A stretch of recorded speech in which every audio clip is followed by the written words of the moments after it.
Do të lidhemi me Vebim Mujkun, ekspert i çështjeve sociale, për diskutuar pikërisht për këtë vendim, për këtë raport që është publikuar ditën e djeshme dhe për diskutuar edhe për qendrat për punë sociale në përgjithësi. Zotëri Mujku, përshëndetje. Përshëndetje. Pra, kemi pasur dje një deklarim nga Ministri Hoti, i cili në fakt veç se ka thënë që mbas raportit që kanë marrë nga hulumtimi që është bërë në rastin e 5 vjeçarit, është dëshmuar që ka pasur parregullsi nga qendra për punë sociale në Lipjan dhe po ashtu është paralajmëruar që të mirën masa. Si e vlerësoni gjithë këtë çështje, domethënë gjithë këtë ecuri, pra një qendër për punë sociale që neglizhon mjaft shumë raste sa vije deri tek lëndimi një fëmije në mjaft shumë, pra që ka qenë në një gjendje mjaft të vështirë shëndetësore. Pse gjithë kjo neglizhencë? Fillimisht është lajm i mirë se fëmija është duke përparuar, ka avancuar në aspekte shëndetësore, përpiruar nga spitale dhe urojmë që ta ketë një jetë gjatë dhe në harmoni me familjen, por me shëndet të plotë. Kjo është primare në këtë moment, të tjerat janë ndoshta të gjitha më sekondare. Unë ndëgjova dje me vëmendje në prononcimin e ministrit, dhe me thonë të drejtën fillimisht u isha shumë i lumtur me çështjen e ministrit në aspektin kur kishte ndjeshmëri ndaj institucionit qendrës për punë sociale, i kishte marrë gjitha informatat, edhe që është ministër shumë i ri, tash 2 muaj në pozicion, i kishte marrë informatat nga stafi i tij edhe kishte lexuar edhe disa raporte të cilat tregojnë qartës se qendrat për punë sociale në përgjithësi në gjithë Kosovën, përfshi edhe komunën e Lipjanit, janë në një krizë të madhe për staf. Dhe ajo ndjeshmëria e tina më pas, disi sigurisht pak, për shkak se rekomandimet të cilat ja kanë dhënë stafi, për shkak se ministri nuk kanë dhënë raport, mirë po rekomandimet të cilat ja kanë dhënë stafi kanë qenë disa rekomandime pak të befasueshme për mua, për shkak se ato që ka përmendja, edhe nuk më arrit ta lexoj raportin se nuk është publik, nuk është përndarë, me po, aty kish pas disa propozime dhe rekomandime që ju ka adresuar kryetarit të komunës së Lipjanit që të merr masa ndaj stafit, edhe ato masa relativisht drastike, për shkak se kish propozuar që t'ju tërheqet licenca edhe të zëvendësohet stafi. Konkretisht udhëheci i qendrës për punë sociale në këtë fakt që është drejtori i qendrës për punë sociale dhe menaxheri i rastit. Udhëheci i qendrës për punë sociale është vetëm një menaxher i cili menaxhon qendrën për punë sociale dhe nuk merret me raste, dhe kjo mund të mund jo normale diçka, dhe ashtu kishte informatë që janë vetëm 3 staf aktualisht me licencë që punojnë në qendër për punë sociale, dhe në qoftë se nga këta 3 staf vendosë që 2 prej tyre të largohen dhe të mbetet një komunë si Lipjani me rreth 100.000 me vetëm një staf dhe të zëvendësohet me një staf të ri, ne e dim cila është procedura rekrutimit të stafit të ri në një institucion, dikur minimum 6 muaj është një procedurë, atëherë qendra për punë sociale Lipjan vetëm pothuajse mundojnë të thuhet se do të mbyllet. Sepse një qendër për punë sociale nuk mund të funksionojë vetëm me një staf, sepse nuk është në kuadër të procedurave dhe standardeve të paraqara nga vetë kjo ministri. Dhe nuk mund të zëvendësohet stafi aq shpejt. Dhe kur i shoh gjitha këto masa dhe për qella elektronike paraprakët juve, dhe pas që ditëve të fundit, muajve të fundit, viteve të fundit kemi pas shumë vdekje në vendin e punës, ku është përgjithësi inspektorati i punës që është në kuadër të ministrisë, dhe atje kemi raste të vdekjes, dhe nuk mirën masa dhe inspektorëve ose dikuj të largohet, të përjashtohet dikush nga puna vetëm pse janë të nivelit qendror, kurse institucioni qendra për punë sociale vetëm pse është në nivelit lokal. Të tilla, të propozohen masa të tilla, po mendoj që këtu nuk kemë të bëjmë me një lloj barazie. Pra duhet të jemi të drejtë dhe të sinqertë me secilin të punësuar. Gabimet janë. Gabimet çdo herë ekzistojnë, sepse aty ku punohet edhe gabohet. Mirë po, qendra për punë sociale ekziston si institucion, funksionon si institucion pikërisht për këto raste. Pra, kur kemi kësajtime të fëmijëve, dhunë familje, trafik, persona me aftësi të kufizuar, të moshur, delinkuent fëmijë situatë duke, janë rreth 70 lloje të tjera me të cilat merret qendra për punë sociale dhe në çështë se s'ke pas nevojë na kishim mbyll. Një sigurisht në çështë nuk kemi të sumur, nuk kemi nevojë me pas spitale, në çështë se s'kem krime, nuk kemi nevojë ta kemi polici. Qendra ekziston.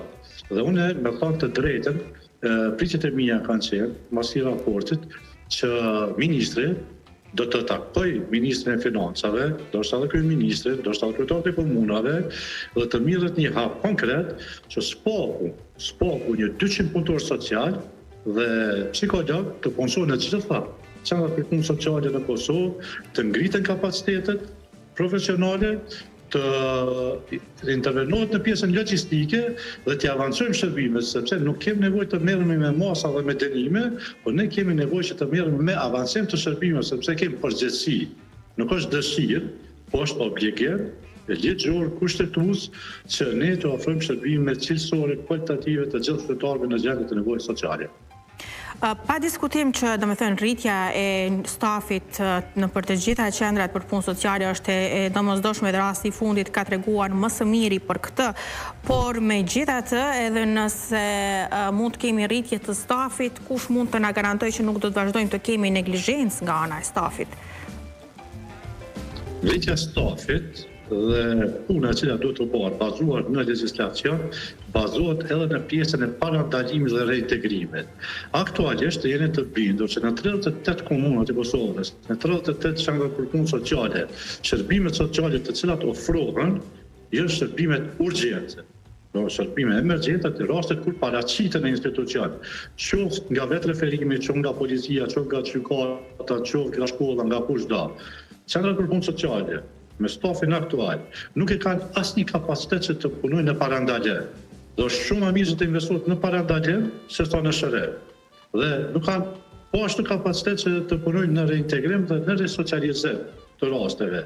Dhe për të arritur këto standarde, për të përmbushur këto obligime ligjore, të cilat janë zhvilluar pikërisht nga kjo ministri, unë mendoj që duhet të rritet stafi dhe të kemi një lloj sigurie, sepse prapë nuk do të jetë 100% perfekt, mirë po do të rritet siguria për shkak se do të punohet edhe në parandalim, duke punuar me familjen, me shkollën, me komunitetin, me të gjithë aktorët, pastaj do të ofrohen shërbime të mirë, por ne kemi nevojë edhe për reintegrim dhe resocializim.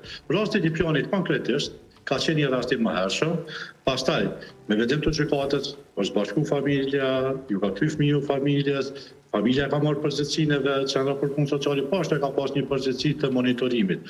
Por për të bërë një lloj monitorimi, reintegrimi dhe resocializimi duhet të kesh staf.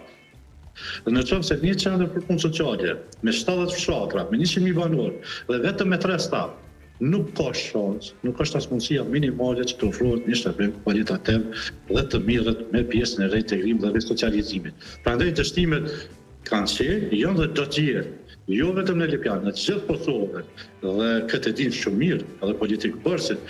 Mirë po, këtu mbetet udhja faj, nivelli lokal nuk ka kapacitet për punësim stafit, sepse duhet të lejë nivellit qendror.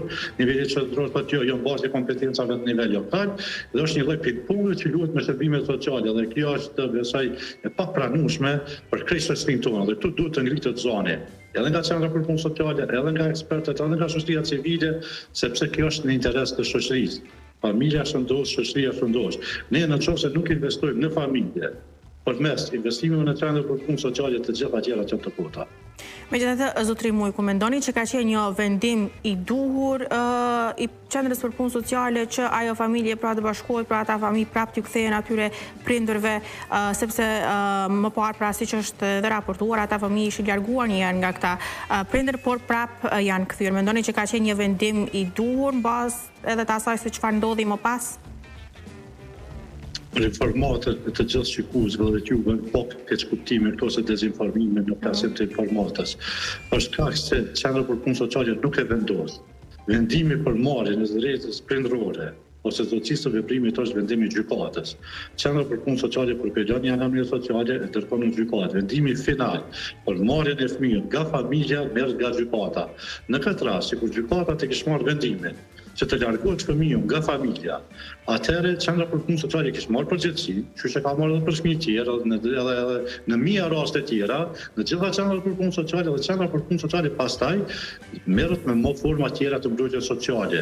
Qoftë vendosen në strehim familjar, qoftë vendosen një formë tjetër alternative të mbrojtjes, qoftë në strehim rezidencial, qoftë edhe në adoptim, nëse është nevoja për shkak se fëmiu është pa përkujdesje familjare, pra gjitha hapat i merr qendra për punë sociale dhe në këto raste kur gjykata ka marrë vendim, nuk kemi pas asnjë herë çadje, nga asnjë qendër për punë sociale sepse fëmiu ka qenë nën përkujdesin e institucionit. Prandaj nuk mund ta vazhdojmë qendrën për punë sociale sepse nuk është kompetencë e qendrës për punë sociale për marrjen e të drejtës prindore të një familje. Dhe është një hap shumë i guximshëm, shumë i rëndë, me ia marrë familjes të drejtën prindore, për shkak se aty kemi pasur me një numër të madh të fëmijëve, nuk ka qenë vetëm një në pyetje. Dhe në qoftë se i merret të drejta prindore familjes, atëherë duhet të merret për të gjithë fëmijët. Nuk mund të merret për një fëmijë, po për një fëmijë jo, sepse ose je prind i aftë ose nuk je. Nuk mundesh që për 2 fëmijë të jesh prind i mirë, për 3 fëmijë prind i keq.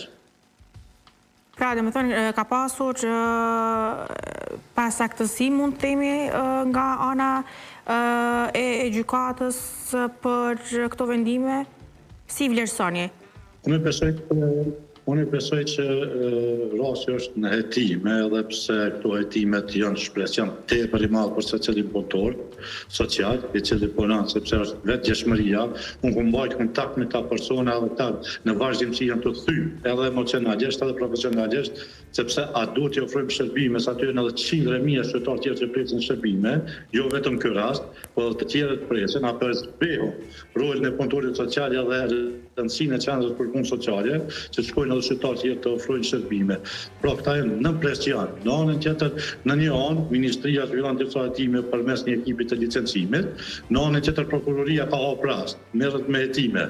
Tash punëtor social, aty përgjigjen organeve të hetuesisë, të prokurorisë, të policisë, të ministrisë, apo të vazhdojnë të ofrojnë shërbime për qytetarët. Besoni që është një presion që po zhvillohet, një presion tepër i madh ndaj këtyre personave aty, dhe është një padrejti shumë e madhe. Unë mendoj që hetimet duhet të vazhdojnë, në qoftë se ka pas neglizhencë, janë disa masa, janë çortimet, duhet të avansohen stafi përmes trajnimeve, ngritjeve kapaciteteve, të plotësohet stafi. Çdo mos duhet të mirret, vetëm një mos që të mendohet që të dënohet ai person për një veprim të tillë, ose të mbyllet institucioni, se të me vetë faktin që ja largon licencat, kjo nuk kupton në mbylljen e institucioneve, kjo nuk ka zgjidhje absolute, sepse do të besin një numër i madh i shqiptarëve pa shërbime sociale të domosdoshme.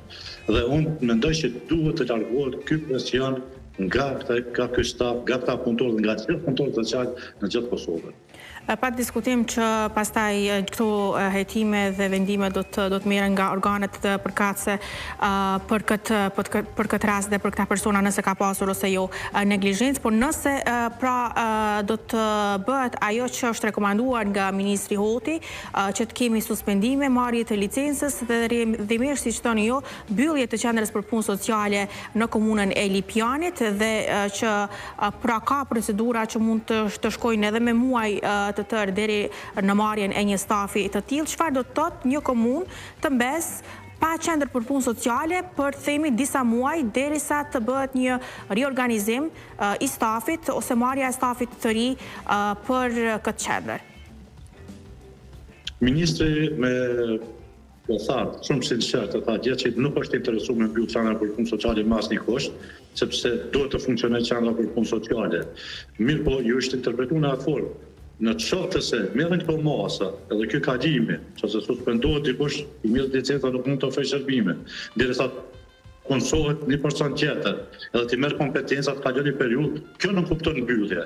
Për shkak se ministri tha atje, nuk do ta mbyllën qendra për punë sociale për asnjë kusht, sepse e din rëndësinë e qendrës për punë sociale, pra ai vetë konfirmoi që nuk do ta mbyllin, mirë po me largimin e stafit, institucioni vetvetiu do të mbyllet. Po, pikërisht për këtë, pra do të mbeti me një inspektor, më versioni më i themi mbas asaj nëse do të merren vendime, do të mbesin pra sepse janë vetëm 3 zyrtar në punën në qendra për punë sociale, nëse 2 prej tyre pra do të suspendohen, do të merren masa, përfshirë këtu edhe menaxherin e qendrës, do të mbesin vetëm një komunë si Lipjani me shumë fshatra, që e dim që është një prej komunave që ka numrin më të lartë të fshatrave.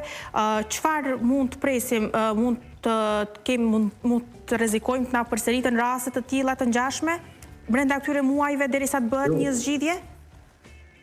Rastet në paraqiten për shkak të punëtorëve social, rastet paraqiten brenda familjes, brenda shkollës, brenda komunitetit, dhe asnjë punëtor social nuk e din se çka po ndodh brenda një familjes derisa rasti nuk paraqitet në qendër për punë sociale. Me tonë drejtet, Ministria ka luajtur një kompetencë ekskluzive për vete që në rast të caktuar mund ta mbyllë një qendër për punë sociale dhe të bërë shërbimet në një qendër derisa të rehabilitohet.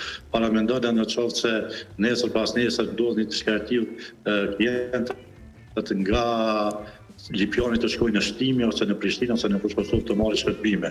Kjo do të jetë diçka e paimagjinueshme, nuk ka ndodhur asnjëherë dhe se besoj që do të ndodhë, sepse pas që nuk është edhe këtu qëllimi i ministrit.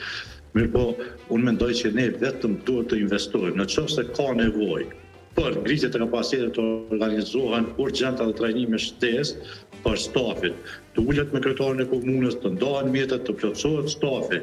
Në momentin që plotësohet stafi adekuat, atëherë të lypëm llogaridhënie prej gjitha qendrave, jo vetëm prej kësaj, por prej gjitha qendrave. Por derisa ne jemi të vetëdijshëm që si kemi plotësuar kapacitetet, atëherë llogaridhënia do lypëm domosdoshmërisht, sepse është përgjegjësi profesionale. Mirë po duhet të jemi të rezervuar në këto kërkesa. Jo të shkojmë me kërkesa maksimale ose me dënime maksimale çysh në fillim dhe të krijojmë panikë edhe të gjithë punëtorët tjerë sociale në nivel Kosovës, për shkak se të gjithë do të demotivohen për punë dhe të gjithë do të jenë me stres në vendin e punës se çka do ndodh me ta. Kemi nevojë, sinqerisht kemi nevojë të lexojmë raportet me përgjegjësi, të ndojmë mjetet, të ndojmë fondet, të ngrisim kapacitetet edhe pastaj të kërkojmë përgjegjësi. Besoni që ky rast është ndër ato rastet e rëna, po ndoshta jo më të rënda se çka ndodh në shoqëri dhe shumë raste janë që nuk dalin në publik. Dhe disa raste që dalin në publik janë më të mëdha. Dhe sfidat me të cilat përballen punëtorët social vetëm ata i dinë. Pra aty kemi të bëjmë me një djegje profesionale marramense. Me këta punëtorë me çka merren. E nis ditën me një rast, përfundon me tjetër dhe ndoshta prej mëngjesit deri në mbrëmje. Për 8 orë punë rën 20 herë ndron referatin e punës me raste të ndryshme. Por secili rast është më i rëndë se tjetri, secili ka specifikat e veta, natyrën e vet, dhe asnjëherë nuk mendojmë na, çka ky bën këtyre njerëzve. Këta janë të djegur profesionalisht. Vetë ministri tha, gjitha raportet thonë që një punëtor social në Evropë i trajton 25, 30, 35 raste mbrana vitit i parë, në Kosovë kemi 250 300 raste për një punëtor social. Është e pamundur vetëm ja marrë mend emrin ose fytyrën e jo më edhe ngjarjen edhe historinë e secilit rast. Pra të kemi konsiderat që të përmbushim këto standarde dhe pastaj do të jetë shumë ndryshe. Zotëri Mujku, faleminderit shumë për këtë paraqitje të drejtë për drejtë dhe të gjitha informacionet që ndat për shikuesit këtu në televizionin Dukaqini. Faleminderit për ju dhe shpresojmë që mos të kemi raste të tilla asnjëherë në të ardhmen dhe familjet të vetësohen dhe të ngrisin edhe ata kapacitetet e tyre në përkushtimin dhe kujdesin ndaj fëmijëve të tyre. Faleminderit edhe një herë, ju përshëndes. Tani do të kalojmë krejt në diçka tjetër, do të kemi